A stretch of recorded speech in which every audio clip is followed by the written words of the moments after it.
following program is from NET, the National Educational Television Network.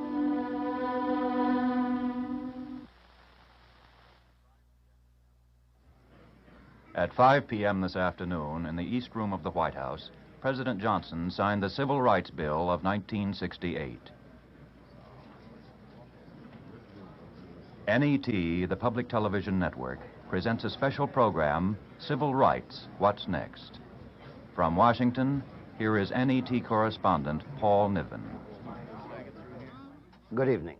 1 week ago tonight, Martin Luther King Jr. was assassinated. Day before yesterday, the House Rules Committee reported out a Senate-passed civil rights bill on which it had been sitting for several weeks. Yesterday, the full House passed the measure. Today, the President signed it. More about the signing and the substance of that measure in a moment. Whether it would have been passed by this rather conservative Congress had it not been for the death of Dr. King and the 30-odd others who died in the ensuing riots can never be proved. In any case, all civil rights leaders and most urbanologists agree that there will be a great deal more violence, accelerating violence, unless the Congress does a great deal more, not only to secure political freedom for the Negro, but to improve the quality of his life. A common modest estimate is an additional $10 billion a year. Gunnar Myrdal, the Swedish sociologist who's been studying the problem for 40 years, says simply trillions. On the other hand, the present Congress is less disposed toward social innovation than its predecessor, and its successor may be less sympathetic.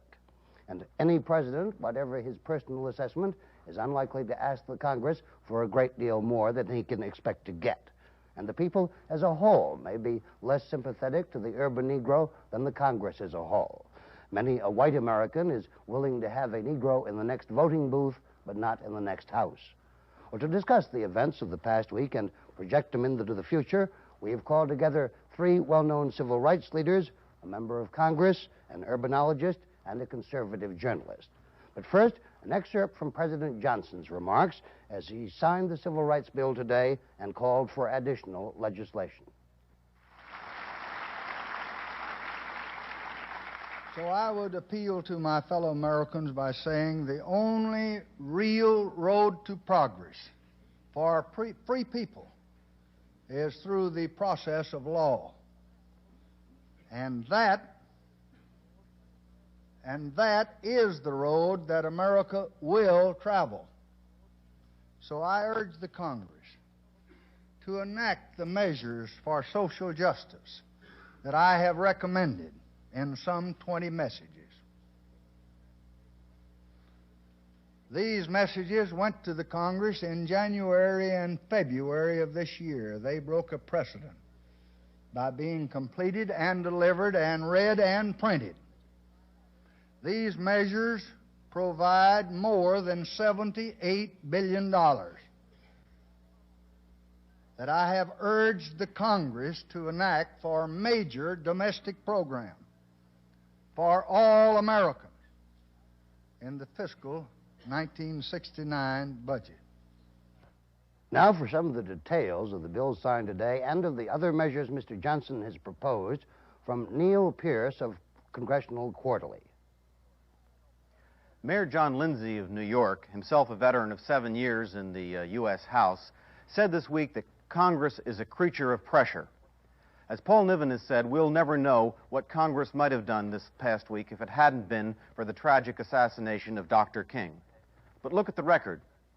On Friday, the day after the assassin's bullet felled Dr. King, the Senate Judiciary Committee approved a gun control amendment to the administration's anti-crime bill. It was the first time in 30 years that a committee of Congress had approved any type of firearms legislation. On Tuesday, the day of Dr. King's funeral, the House Rules Committee reported out the open housing bill. Just yesterday, the House passed that bill. As we've seen today, it was passed into law. And yesterday, too, the Senate refused to go along with the conference report on a funds bill because the measure had been stripped of $75 million for summer jobs for the poor and $25 million for Operation Head Start. Now the bill goes back to conference where some or all of the funds may be restored. Let's stop a moment and take a look, though, at just what is in the historic Civil Rights Act of 1968 that President Johnson signed today. The bill has 3 major features. First, civil rights protection. There will be stiff federal penalties for anyone convicted of intimidating or injuring civil rights workers or Negroes exercising their rights in fields like schooling, voting, union membership, or the use of public accommodations. Second, riot control. The bill tries to control riots by making it a federal crime to travel across state lines or use radio or telephone across state lines to incite a riot or to make or sell firearms or explosives to use in a riot. Third, open housing. The bill contains the first comprehensive federal open housing law of our century, provisions which eventually may open millions of housing opportunities for Negroes now confined in urban ghettos. Operating in a three-stage schedule, open housing is guaranteed right now for most dwellings owned or operated by the federal government or built with federal assistance. Next January, extending to all multi-unit housing and real estate developments. And in January 1970, for all single-family housing, unless the owner sells without a real estate agent or in small owner-occupied boarding houses.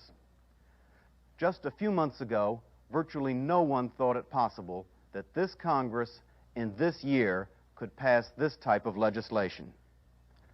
But the experience of the past years has shown that civil rights laws alone, because by their very nature they have to focus on prohibitions against certain kinds of behavior, have a limited effect in really going in and helping some of the people that need the help the most. The impoverished, often unemployed or underemployed Negroes in our decaying center cities. What did the Johnson administration really thought of doing for these people this year? Well, there had been some proposals before Dr. King's assassination, as the President has said this evening. Most importantly, he'd asked for $2.2 billion for the poverty program. He wanted $1 billion for his Model Pioneer Cities program in this coming year. Another $1.4 billion was to be for urban renewal. For federal aid to school children in impoverished areas, there was to be $1.2 billion. For welfare, the total request was $6.8 billion. And there would be an expansive $10 billion housing program for the nation's housing needs, but that spending was to be extended over a full decade. About a third of $1 billion was asked for jobs for the hardcore unemployed. However, the staggering costs of the Vietnam War and the severe budget squeeze, the federal budget squeeze which the country now faces, made it unlikely that Congress would go all the way with these proposals. Indeed, heavy cutbacks were in view. But what is likely to happen now? We expect that the President may enlarge some of his earlier requests, most significantly perhaps in the employment field, where the administration hadn't asked for very much yet. But President Johnson is and will be restricted in moving too far. The nation now faces a $20 billion deficit in its budget for this fiscal year, and one just as high is in sight for next year unless the administration's proposal for a tax surcharge is passed. Even then, with that surcharge in effect, there would be $8 billion deficit for next year, with all the dangers of the deficits posed for our balance of payments problems and also in terms of inflation here at home. Right now, most of every federal dollar is going to wars.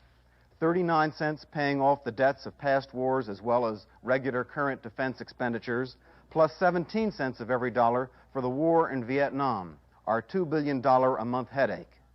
Even if peace moves develop quite rapidly in Vietnam, this figure can't be reduced much right away. Another 36 cents of every federal dollar goes for what we might call fixed costs of government, farm programs, Social Security payments, and the like. And that leaves only 11 cents of the federal dollar being spent for major social welfare programs and education. Clearly, that 11 cents can't and won't be increased significantly unless ways can be found to cut down on the greatest expense we now face as a nation, the cost of national defense and Vietnam.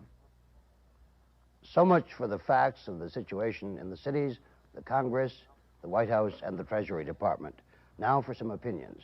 Our guests are in New York City, James Forman, Director of International Affairs and former Executive Secretary of the Student Nonviolent Coordinating Committee, or SNCC. Hosea Williams, National Director of Political Education of the Southern Christian Leadership Conference. Floyd McKissick, Executive Director of the Congress of Racial Equality, or CORE. And here in Washington, John Field, Director of Community Relations Service of the U.S. Conference of Mayors, James J. Kilpatrick, nationally syndicated columnist and former editor of the Richmond, Virginia News Leader, and Congressman Charles Mathias, Jr., Republican congressman from Maryland and candidate for the United States Senate. First of all, may I ask our guests in New York City, what do you think of the bill passed today, signed today? Mr. McKissick. Well, first of all, I don't think too much of the bill. I think that there is a hidden agenda within this bill. The only thing that well, I'd like to know, how can I benefit by the passage of this bill? The only thing in this bill is some housing, providing I've got a job, I've got some money, and I've got a desire to move out of Harlem to some open housing. This bill will benefit possibly 10% of the black people in this country who seek really integrated housing. And for that portion of it, these are the people that will benefit by this bill. The other hidden fortune, hidden agenda part in this bill is just like swapping a piece of candy for a dose of arsenic. When you look and see how the word riot is defined, interstate commerce, and what you're doing is actually setting up some new constitutional rights to freedom of speech. And then even in the housing bill, what we are concerned with is not giving black people immediate citizenship. You're talking about developing it over a period of months and a period of years span. It applied to duplex dwellings and all this type of thing. The black man wants some instant citizenship. He doesn't want citizenship in degrees, and the Congress better understand that.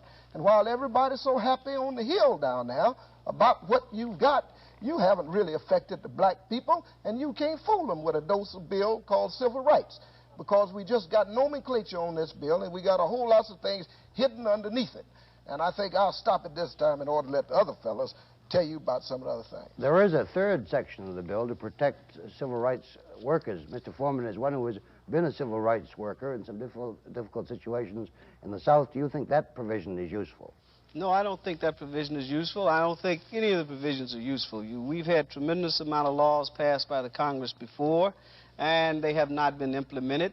There's still areas of the Deep South where there are no federal registrars, but more important is that this bill moves this country more and more on the road toward Hitler's Germany, because everything that Hitler did was legal. President Johnson wishes us to live under law, but at the same time, the only way that the fascists in Germany were prosecuted were through the Nuremberg trials and those procedures. But yet, when people who opposed the war in Vietnam appealed to the Nuremberg provisions, then of course that's in violation, because that's not in accordance with the rule of law in the United States. And in fact, what the Congress has done in this bill is to make it possible for the states and for the city police and for the federal government to put black people in concentration camps, because they define the riots as an assemblage of 3 or more persons. And the Attorney General Ramsey Clark has already said that the inciting to riot bill, which was passed in D.C., has put many black people in the city of D.C. in jail already, some 4,000. I don't know how many under that provisions. And what they're trying to do is to use military solutions for political problems in this country. And so that what we have, and if you will check the debates and the history of this bill, the reason that it was passed, when it came out as just an open housing bill without all of these amendments, the civil disorder section, which your announcer didn't mention, there's another section about civil disorders. When the section on riots, the Southern congressman, the crackers down there from Louisiana, jumped on this whole situation and said, okay, if you're going to have open housing, then we're going to get Stokely Carmichael, we're going to get Rap Brown.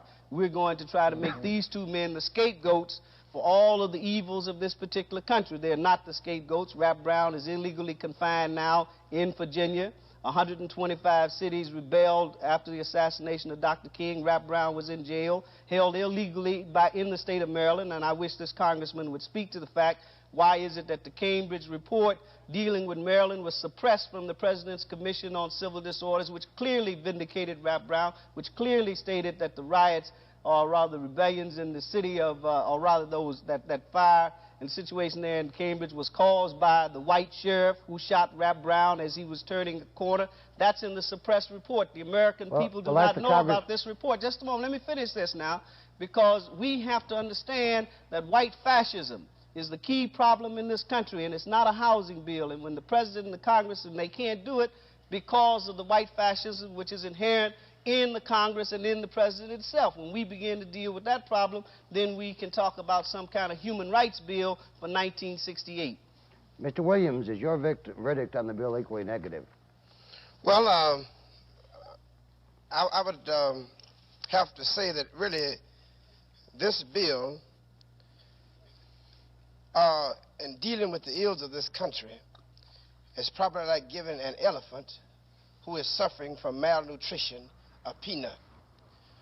The Congress, as Jim said, truly is more entrenching the ills and the doom of this country by fooling its citizenry that it is doing something for the problem which it'll finally face, or will cause this country to burn like Rome while Nero fiddled.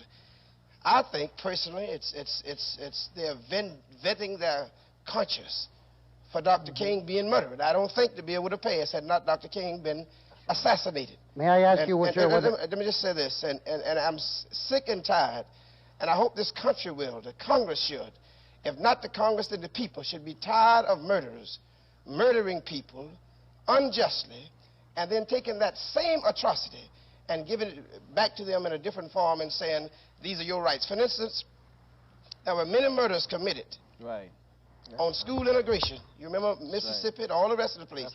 Still, you don't have any school integration in this country. 4 little girls was murdered in Birmingham. What was the result? They gave us a phony civil rights bill that only the classes of the black people could enjoy, who weren't interested in going downtown anyway because of their fabulous neighborhoods. Mr. Williams, then it came along, they killed Jimmy Lee Jackson, and they gave us some phony voters bill where white folks are still stealing and robbing and taking the election in the eyes of the federal government, who is doing nothing about it. Now then, after all the riots and the murdering of people who just couldn't take it any longer, they come up with some totally inadequate poverty bill. I'm just saying this. Here's what I'm saying. Go ahead. It's too little. It's too late. It's too late. And you're not doing anything but more frustrating the minds of the black man who will not accept it any longer. Mr. Williams, do you happen to know, sir, whether Dr. King was asked before his death whether he was for or against this bill and what he replied? We discussed it many times. And as far as Dr. King was concerned, as far as the Southern Christian Leadership Conference is concerned, this bill is an aspirin for cancer into blood. It is nothing. You see, just like Mr. McKissick said, it's too late. The bill was obsolete before it was even proposed. Black people are not concerned now, basically. It's not one of their basic needs to run out in a white neighborhood. Our basic need now is to make our neighborhoods a haven of beauty. And that so we won't have to brutality. wait. That's the thing. See, the slum that surrounds us is not our major problem. The slum is that within us. So you're giving us something too little, too late. You're not doing anything but frustrating the minds of people. Not only that, Gentlemen, we'll get back to you in a moment. We do have 3 guests here we've not heard from yet. Congressman Mathias, may I ask you, sir, whether you would like to reply to the specific question posed by Mr. Forman, and also how you react to these criticisms of the bill as one who voted for it yesterday? Well, let me respond to that, first of all. I find that there's a certain element of encouragement here, because I think we're beginning to focus in on the same problems. And this is a very desirable thing. In other words, I think what comes through from the comments that we've heard from New York is that housing is the problem, and not just open housing. Now, this is a specific thing that we can all get hold of. It's true the President has proposed a 10-year program of housing. The sad thing is that in the fiscal year 69 budget, the proposal is only for $1.1 billion, which compares unfavorably with the current budget, which is $2.9 billion for housing. Now, this is, I think, the kind of thing that we can, all of us, work together on. And there's no disagreement, certainly not with me on this. This is the kind of thing that we can build on and move forward on.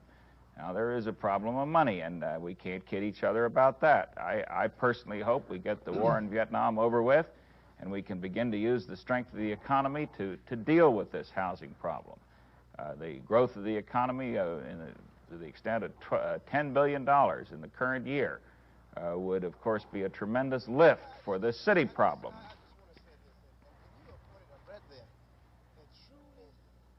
Sickness of this nation. Absolutely. While we go over it, now I just want to point this up. You are talking about the president has proposed a 10-year plan for housing, which is totally inadequate, even if it was 1 year. Right. But you can find money. They shot down 2 planes the other day that should have been here on the ground someplace, cost over over $11 million. You can find money to fight that war in Vietnam, and the people in this country has expressed themselves explicitly that this is an unjust war. It's a civil war. If you can find money to put man on the moon, if you can find money to burn little brown babies in Vietnam with Naton bombs, why can't you find money to put black men on their feet in this nation? Mr. Kilpatrick, I would like to call upon you, sir, to speak. Well, just a moment. Just a moment, gentlemen. We must have our additional 2 guests. I'm sorry. Right. Mr. Kilpatrick, could you speak? But the other guest did not answer, Mr. Niven, the other guest did not answer the question about Mr. Brown. He said he would answer it right after that. It's important that he speak to the question of Rap Brown situation. Well, why was it that section was eliminated from the President's Commission on Civil Disorders? Why was that section deliberately left out, which vindicated and Rap Brown's action in Cambridge and showed that he was not the criminal, but in fact was the white sheriff? It's very important for him to answer that question before the program proceeds. Well, let me say that I was not a member of the President's Commission on Riots. If I had been, I could answer it. And not having been a member, I can't answer it. Mr. Kilpatrick, would you express the viewpoint of those members of Congress who yesterday voted against the bill? I'd like to address myself, if I may, generally to the bill.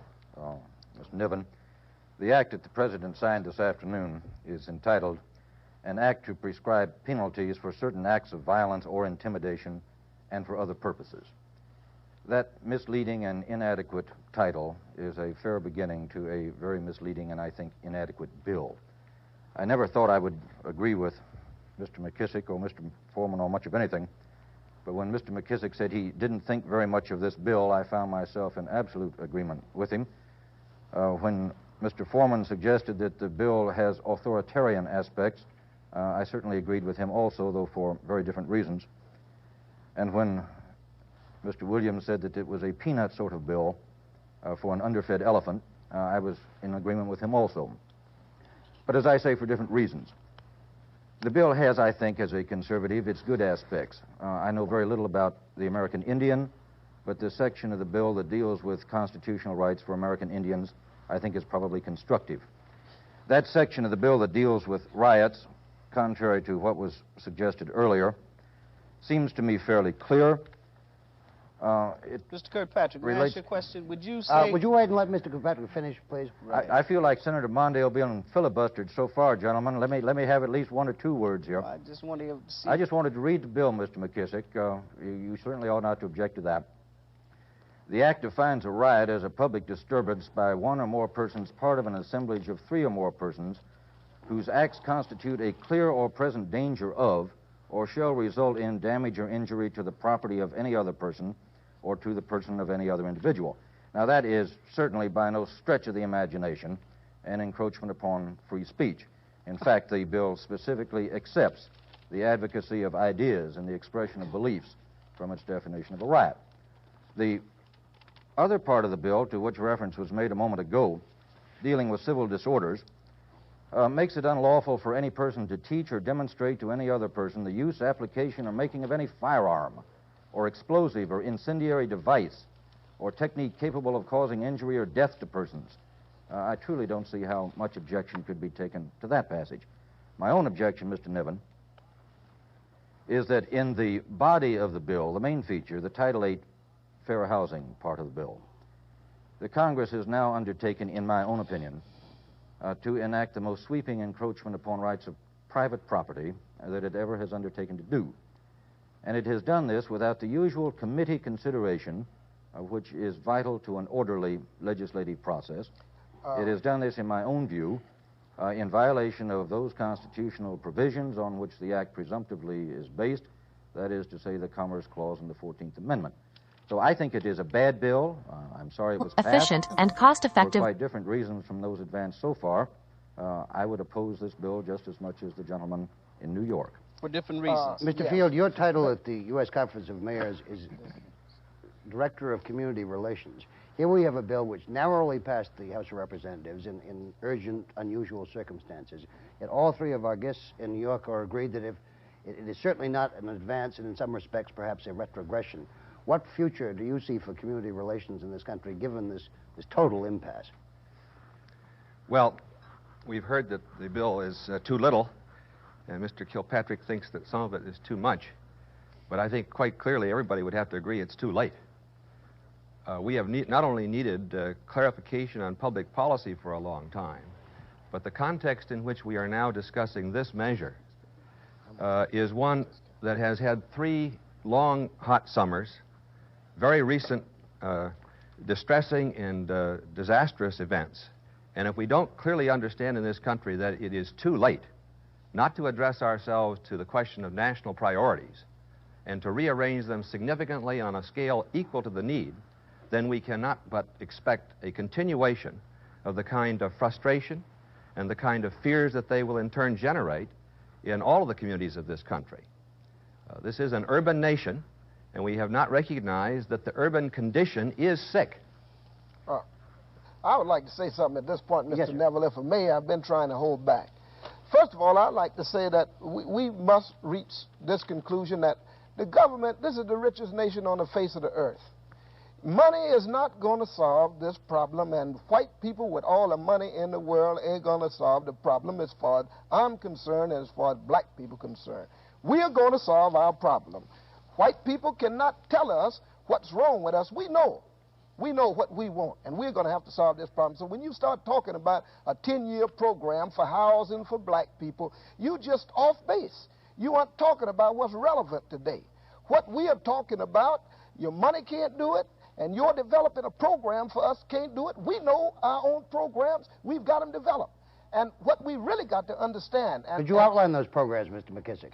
We've been talking about them all along. We're talking about some power in the hands of black people.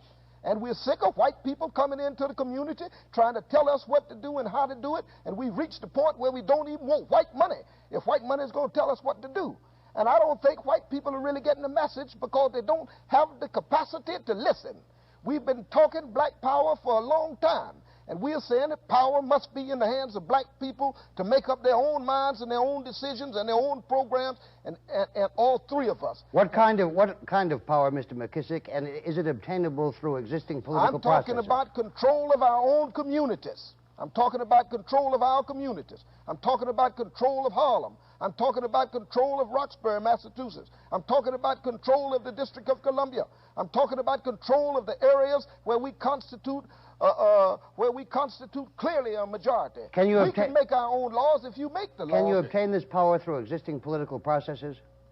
We would hope that this power can, yes, it could be if the white man were not so racist. If he decided, even if you pass these laws, I know how they're going to be enforced because I know who's been enforcing them. Well, it wasn't the white man who was in the black communities of Washington this past Friday and Saturday night.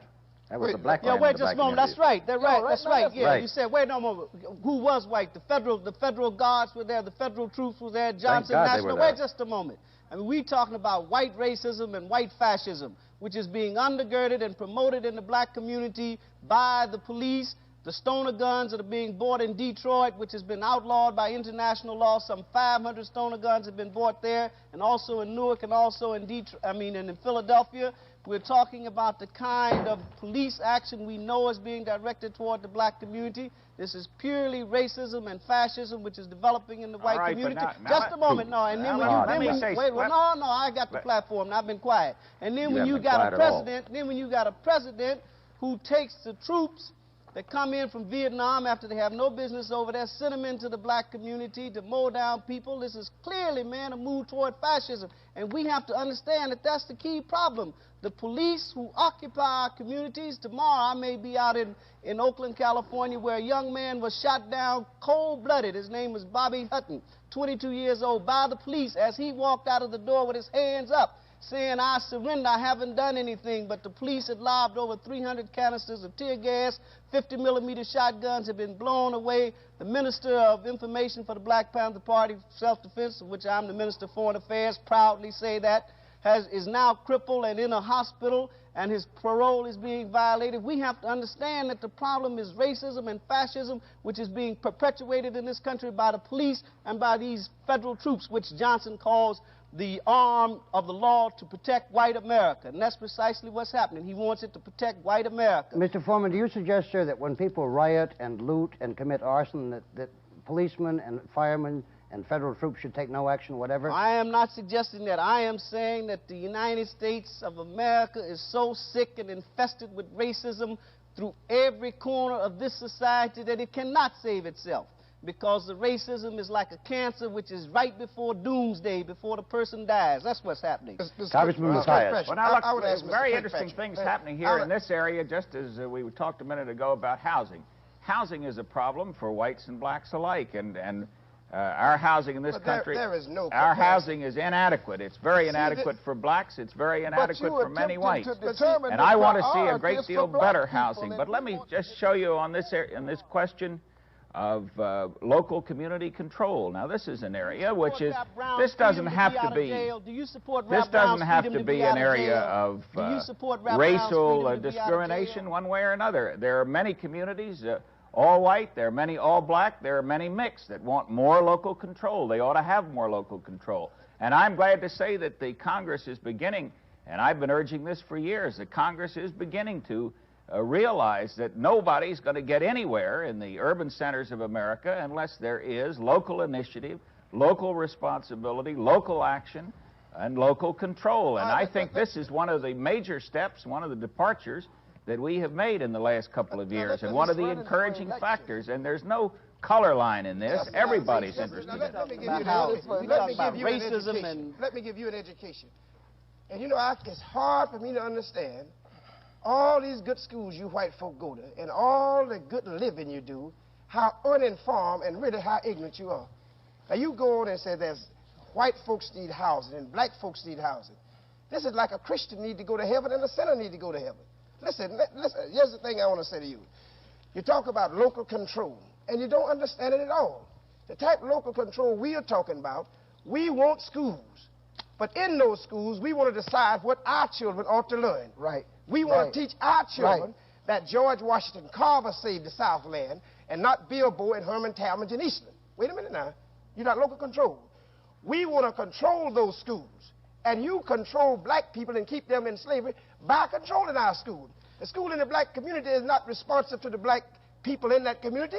It's responsive to a white board of education downtown that controls the money.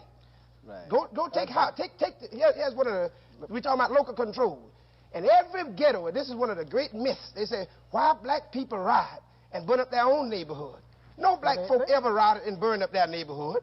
They have burned up some neighborhoods that white folk own, but they lived in them. What we are talking about, it's all right if a man don't want to live in our neighborhood. That's his privilege. That's his freedom. We give him that privilege. But take your store and you market out your neighborhood where you live.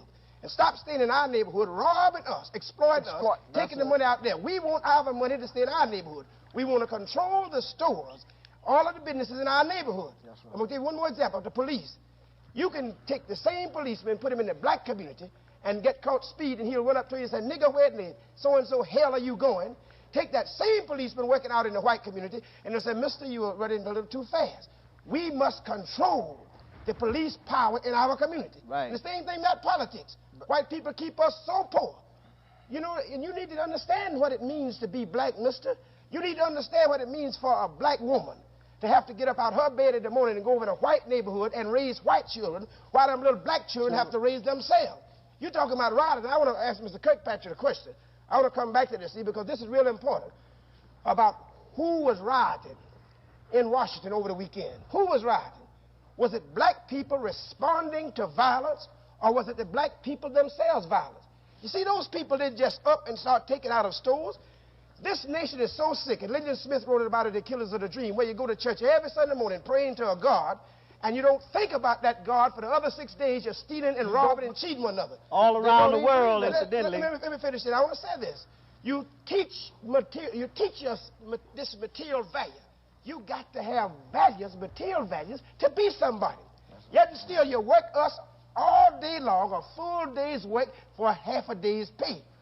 Why you think black men don't even have the love of their wives early in the morning? Because she's over at a white man's house cooking for him, bringing out food aromas while his wife is still in his arm. And you have to understand this. These black people have lost hope. In the nonviolent movement, I'm going to say this to my hush. Mr. Kilpatrick. In the nonviolent movement, Mr. Kilpatrick, white society has refused to respond.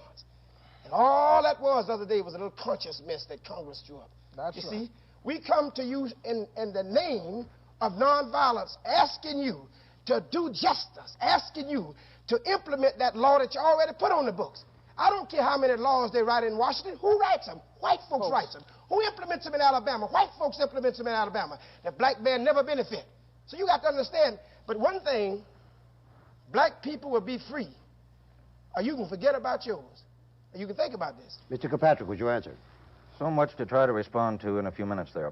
But I haven't heard so much segregationist talk, really, since the days immediately after Brown versus Board of Education, when I was down in when Alabama. a black man stands Gentleman, up and says something, Mr. Kilpatrick, You're listen going to let somebody on this side of it speak for a moment or two, if you don't mind.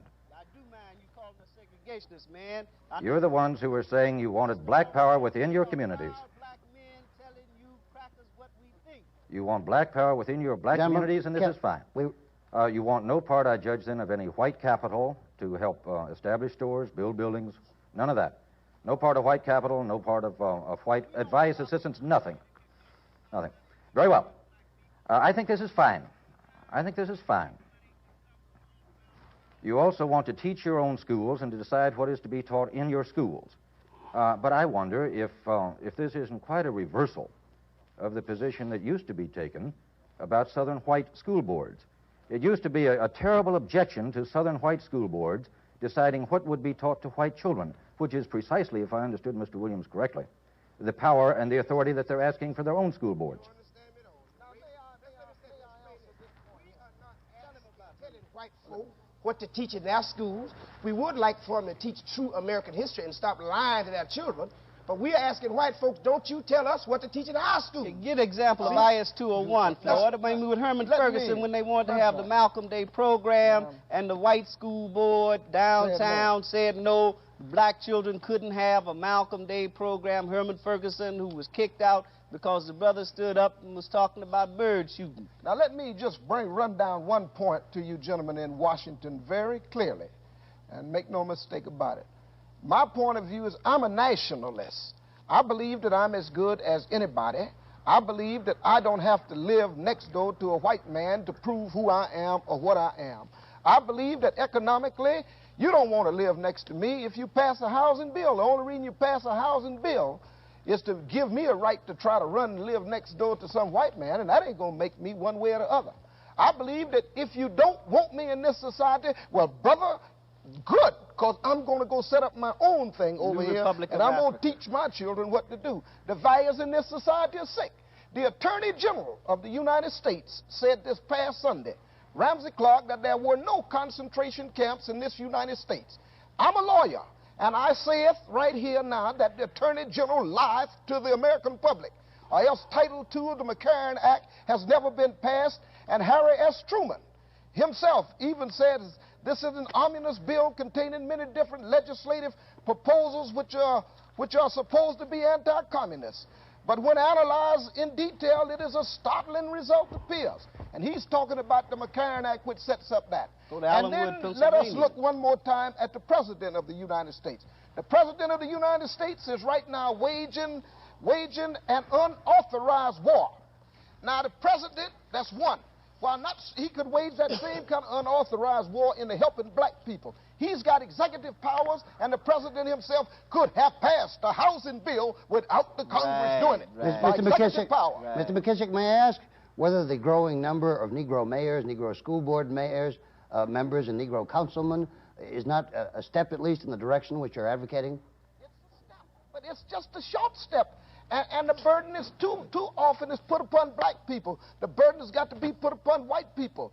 And just this little step by step, this citizenship where you're giving it to somebody with an eyedropper ain't going to save the white man. And I think if the white man has got to start looking in another direction, and he doesn't know how to solve the problem, he's not capable of solving the problem.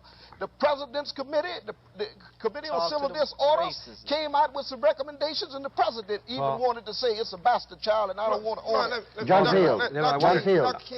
I wonder if I can... say this. John Field, just a moment, please. John Field. Well, I wanted to take us in a slightly different direction. I wanted to try to... I hope you take us back to the racism I in American society. I want to go back because one of the white folks know them one or two little mayors we got. Well, gentlemen, it's hard to do this in two cities. Well, Mr. Field. I'm perfectly happy to have any member... Mr. Field, New York Director, would you kindly cut the sound in New York and allow Mr. Field to proceed for a moment? Well, Paul, let me...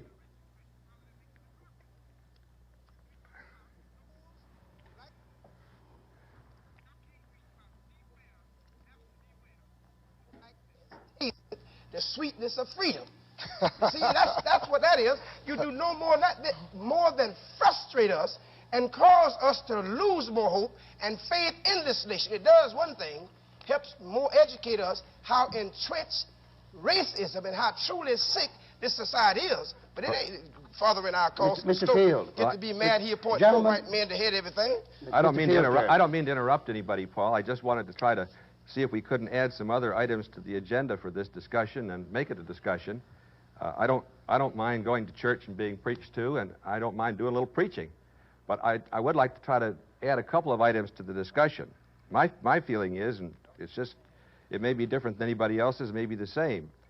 I think it has to do with racism.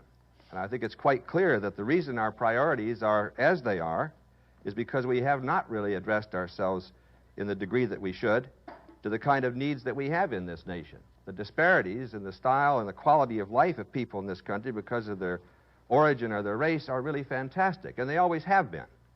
And one of the great struggles this country has tried to go through all these years is try to keep closing these disparities, always late, for every last group that came in here. We're in the middle of a great divide at this point in the race issue in this country. It's taken us 100 years to get to that divide. No, the Puerto Ricans are a little later. I suppose the Mexican Americans down in the Southwest are even still a little later than that. And they're going to have disparities, too. The key questions, I think all of us would agree, do resolve themselves around public policy. It isn't a question of whether we're going to use white money or black money. It's a question of whether we're going to use that public money, which we have for every other grouping of disadvantaged and denied people in this country. Almost all the communities of this country have been developed out of the public good, out of the public largesse. The tax policies, the investment policies are government policies. They're not Mr. Rockefeller's policies. He gets slammed around once in a while in that Congress, too. I'm sure he's more aware of that than I am.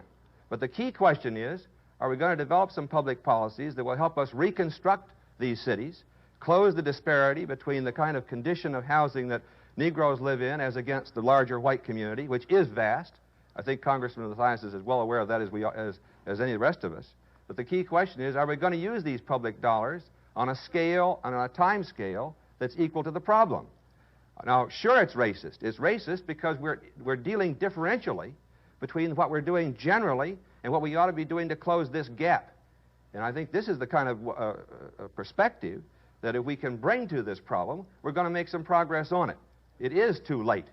But I do believe in redemption, and I do think that we ought to redeem some of this time we've lost. Congressman Mathias, will we? Will the Congress do? I think the Congress is going to do very much better in this area than has been feared. I think there is a tremendous gap to be closed. I agree completely.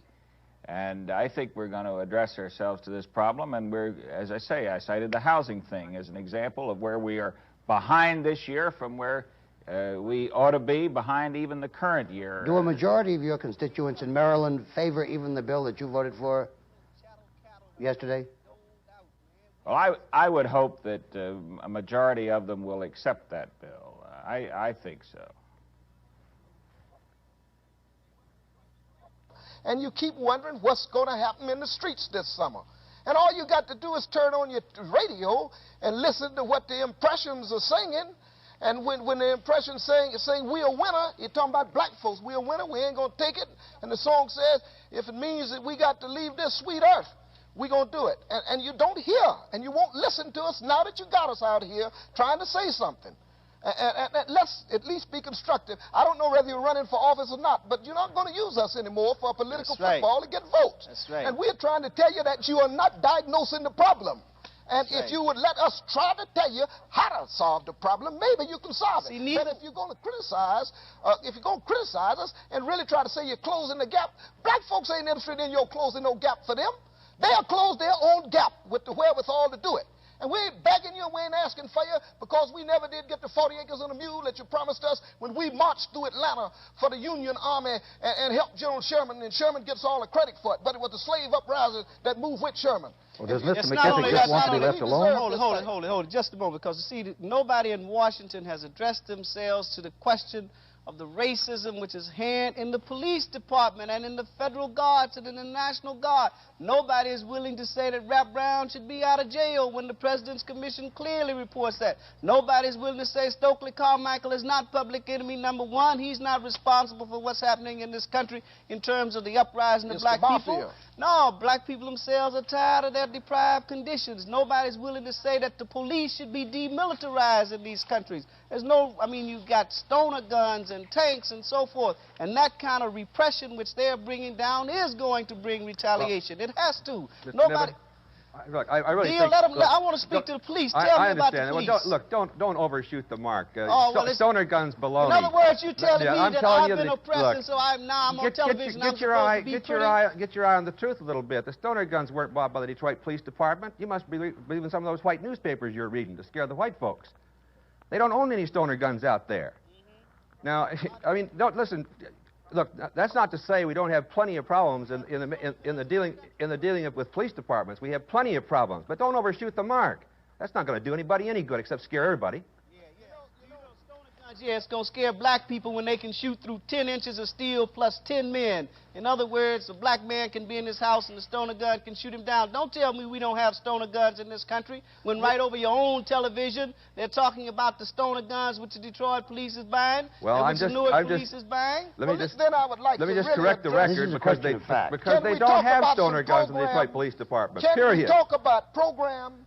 Can we talk about program? Sure. Mr. McKissick, can we get back... Can we talk about program again? Mr. McKissick, we obviously have a failure of communication here, which is perhaps symbolic of the whole problem. Yeah. I understood you to say earlier that if black people will take over their school boards and their city councils, they will be able to do the job themselves. What is the obstacle to their taking over these offices? Racism. White racism. How? White racism, the inability to solve the problem, the inability to listen to black people, and the inability to let black people solve their own problems.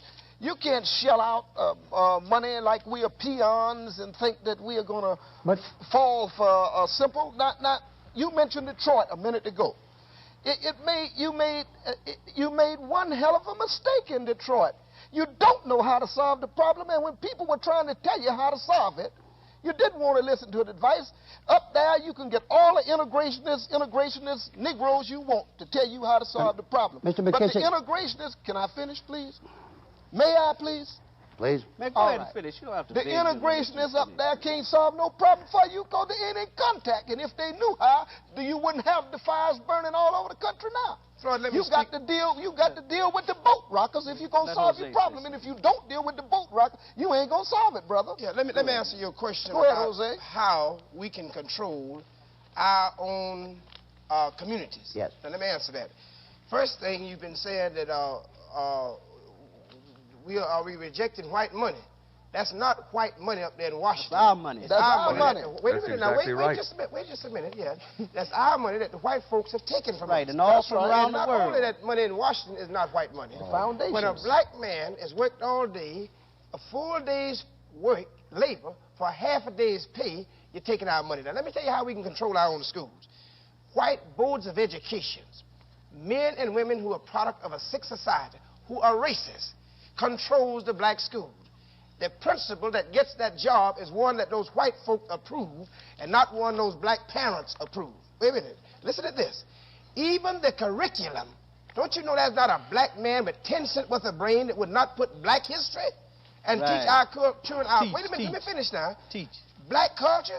You see, that's when some of my Jewish friends start talking about the difference in Jewish suppression and depression compared with the way black folks have been depressed.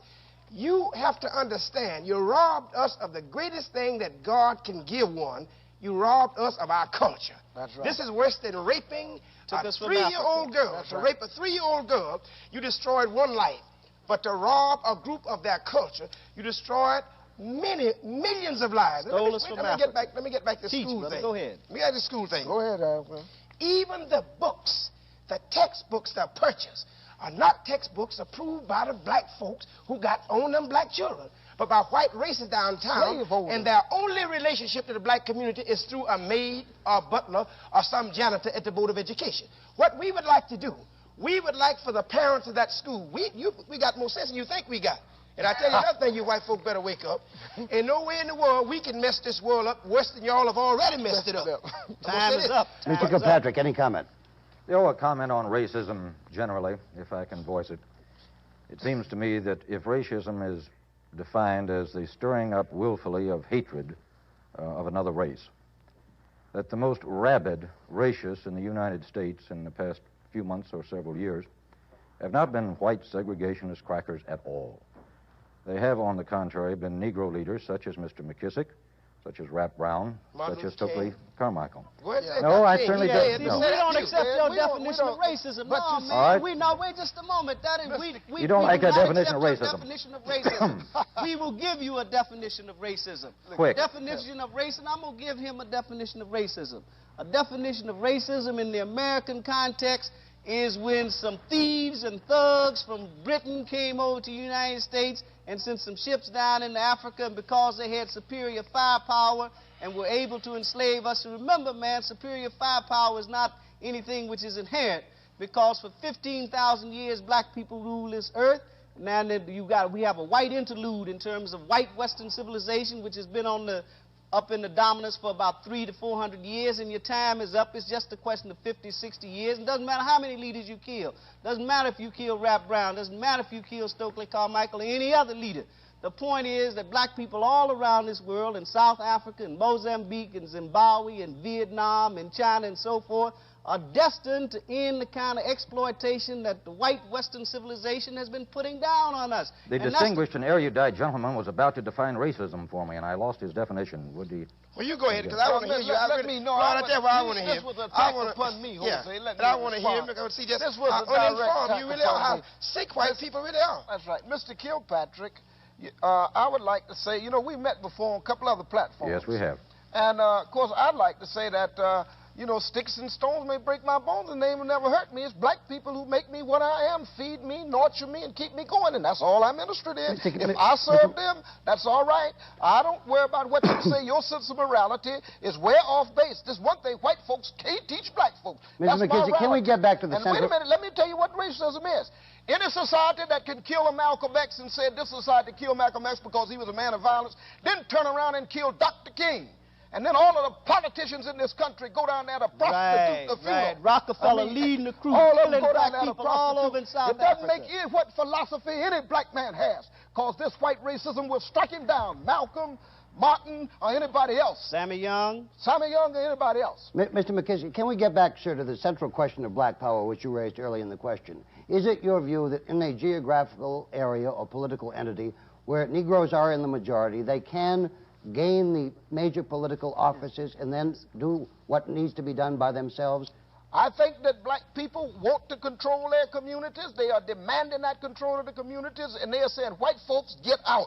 Let us control it. Let us control our schoolhouses. Let us build our own court and judiciary system. Well, Mr. McKissick, we don't like capitalistic values. Mr. McKissick, with more and more Negroes voting every year, even in the South, what is stopping this? I'll tell you what's stopping it. Here's what's stopping it. The fact of the matter is that black people in this country are a nation. Black people in this country are colonial subjects within the United States. And we have a right to form a nation on this particular territory, and we can take Indonesia. You have a whole series of islands that form the Indonesian nation. Just a moment. I'm about to answer your question. Now, don't do that. Now, We have a right to say for self-determination as any oppressed people anywhere around the world, and we can form our nation, and we will form a nation right within the context of this particular country. And it's in that sense that control of our communities has to be defined. We must be prepared to defend those communities with our lives. We must be prepared to drive out the foreign occupation armies such as the white cops, and that's what's happening out in Oakland, and that's why Huey Newton is in jail, and that's why Bobby Hutton was murdered by the police out there, because the Black Panther Party for Self-Defense said, black people, it is time for us to start defending our homes. I mean, over 17,000 black people have been killed. I mean, 6,000 in terms lynched, not to talk about the other hundreds of thousands that have been killed in this country, not to talk about the 50 million black people who have been killed since 1619. Every white person in this country is horrified when we talk about 6 million Jews killed, but we don't talk about the 50 to 100 million black people that have been killed since we have been ruptured and taken away from Africa. And this generation understands that historical context, and we understand what white racism, or racism, because no black people are racist, but what racism is, and all of it is white. It is a product of white Western civilization. Sure. And that's why you can't solve these problems, because you're not prepared to give up your power. Mr. Forman, I take it this Negro nation you're advocating is black nation, Afro-American nation. Is a linking of Negro communities. Linking of black communities. What is to stop you achieving black power in communities where blacks are in the majority? Because whites have superior firepower. You have federal guards and federal troops at this particular moment. You got superior firepower, but you don't have superior matches. And that's why this country is going to burn up, because black people are going to use those matches. Congressman, we only have 2 minutes, gentlemen. I think we must give our Washington guest time to... Let me try to exhaust a word on that, Mr. Well, let me say that I think that we are exhibiting here a new form of racism that is going to be make it